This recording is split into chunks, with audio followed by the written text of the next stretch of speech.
welcome back to the channel. In today's video, we are putting the GTR head-to-head against the Supra once again. If you guys saw in a previous video where we had these two cars race south of the border, the GTR didn't do too hot compared to the Supra. The Supra really did a good job keeping up, especially in low speeds.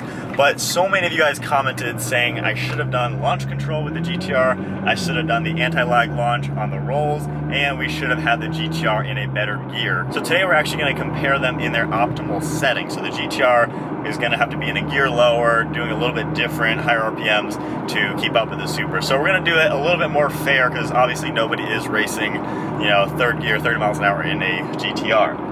And on a side note, the Supra looks so sick back there. Might be hard to see, but I'm loving the way that thing looks back there. It just has such a sick stance. And on top of that, we are going to launch control the GTR, have Mike in it as he is in the Supra right now. He's never felt launch control. So we're gonna launch this car, me drive, and then him drive, then hop in the Supra, do a few accelerations, and then hand the keys over to our friends south of the border once again, and do probably a dig and then a roll race using anti-lag on the GTR, and see if the tuned Supra even has remotely a chance against the GTR, now that we're leveling the playing field where each car is going to be in the optimal setting.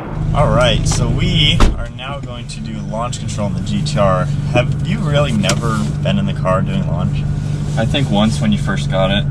I've owned this for 2 years and 10 months, something like that. Yeah, I know it's fast, but that's about it. Have I neglected you as a brother? Probably. So we're all warmed up, everything's good. I have launch control set at 3,500 RPM. I think that will kind of limit some spinning. Default's like 4,100. I think that's a little bit too much. Yeah.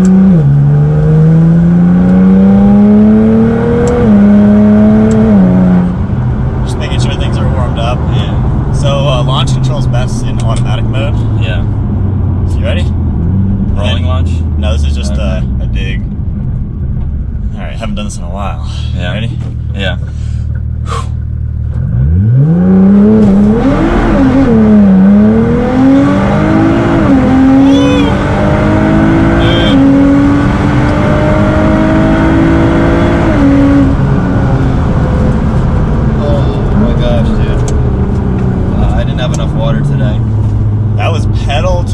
Top of fourth. I've actually never done quite that fast.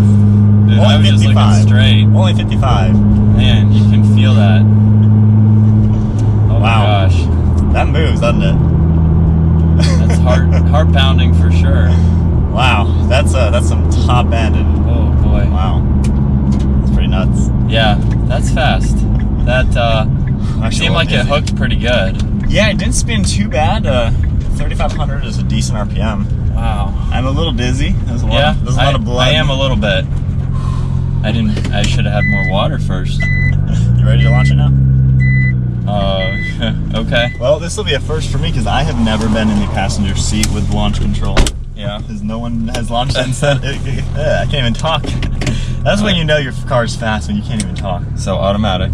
Automatic, everything race mode. But yeah, I've never had anybody do launch control ever. I've been the only one since my ownership. So foot on the brake, mash the gas to the floor. Pedal completely to the floor. It'll hold at 3. Yeah, right when the RPMs get up to 35, just let off the brake and just keep your foot completely mashed. As soon as it hits 35. You ready? Yep. All the way to the floor.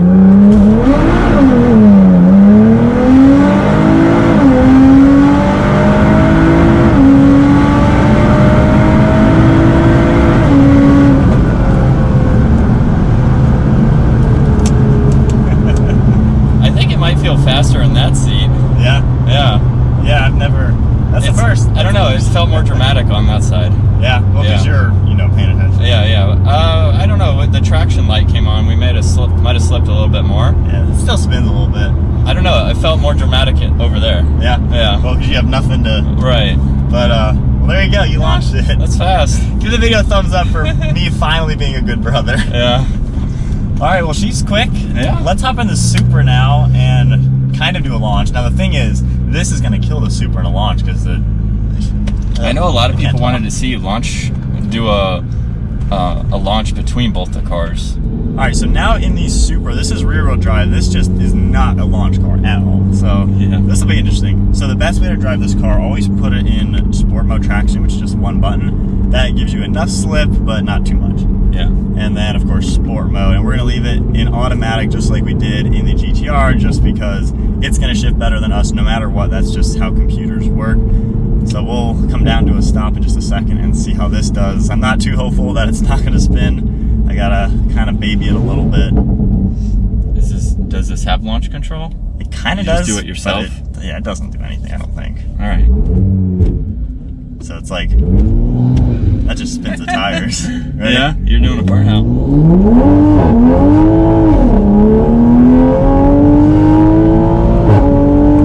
Yeah, the GTR will smoke this. That was a spin, first, second, and third gear, lit up the tires. Yeah, that was nothing. That was nothing. So for everyone saying, oh, launch him, we'll do it, but this, by the time you're on 20 miles an hour in this, the GTR's already going 70. Yeah. So I could feel that. Yeah, that is not even...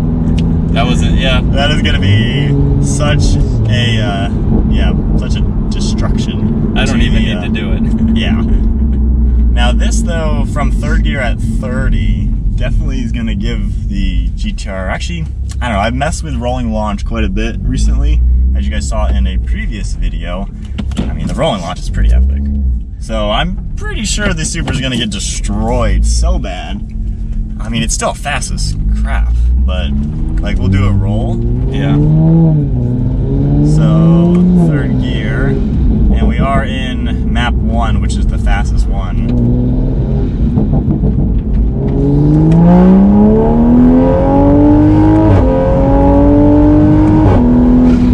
It feels a lot smoother. Very smooth, yeah.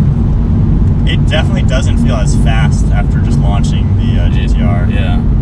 So this thing still is super fast in that slow speed, lower RPM. But now if we put them kind of a fair race between the two, yeah, I'm already kind of. All right, guys, let's ship these down now to Mexico and slap on some GoPros, and I'll have our race guys have some fun.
We are back from Mexico, and you guys were totally right. Launch control on the GTR absolutely destroys a tuned Toyota Supra.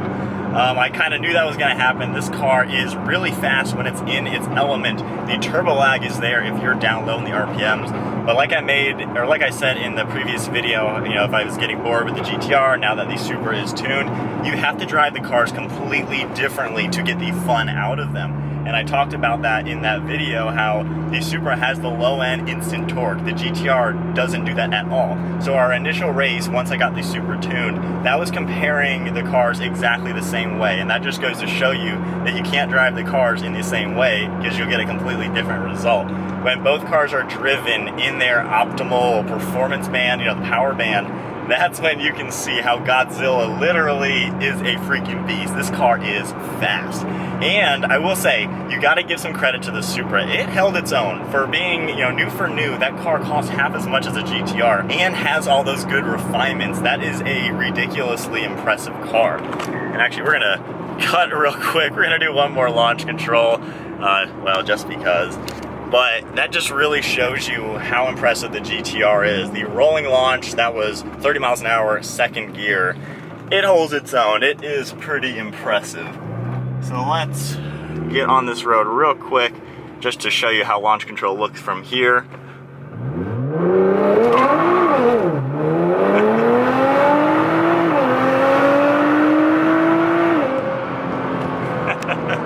It's spun a little bit. Oh, goodness gracious. This car's... oh, this is really, really, really fast. But anyway, like I was saying, that was 30 miles an hour, second gear in this car, using the anti-lag rolling launch control. And it literally just hits you like a ton of bricks as soon as you let off the cruise control button. And that's at over 3,000 RPM, and when you do that, the car just launches. And being all-wheel drive, the GTR, it spun off the line a little bit, as you just saw. It definitely squealed the tires. But it hooks so well, given you have 4-driven wheels. The Supra from the launch, it's not a drag racing car, at least in my configuration. If you do drag race tires, all that kind of setup, you know, 315s on the back, really sticky compound, you're probably gonna hook really well. I'm on the OEM tires, and it spins first, second, and third gear. It's just not designed for it. From a roll though, a 30 mile an hour third gear roll, you're getting all that torque, it doesn't spin. That's a really good roll speed, I would say, for the Supra. And doing that against the GTR with second gear anti-lag, the GTR does take off for maybe like a 1 second. The cars are neck and neck, and then the GTR just goes and goes because it never had to wait for turbo lag, and you have probably similar wheel torque at that exact moment when we started the race. So crazy to see. Godzilla lives up to the name. This is still the beast. This is still a faster car. I take back anything I said in the previous videos saying how the Supra smoked it. This is a faster car, hands down. You just have to drive them in the correct way per vehicle. You can't drive them the same way, and that's what I love about owning the Supra and GTR. I think they complement each other so well, and especially when they're both full bolt-on and tune, they just have such a fun factor that I love. I love the two cars the way they are.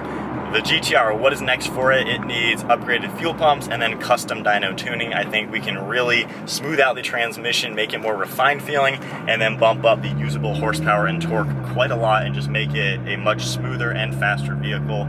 The Supra, what does it need? It needs wider rear tires and then either an E-blend or meth injection or eventually an upgraded turbo to get up to around 600 wheel.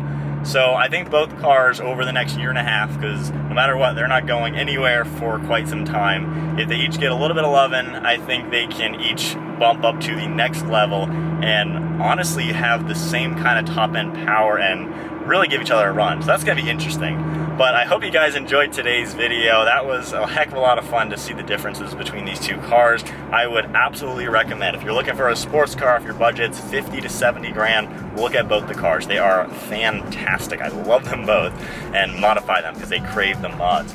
But that's it for today's video. If you enjoyed it, give it a big thumbs up. Hit that subscribe button if cars like this are things you like to see. And I will see you guys next video.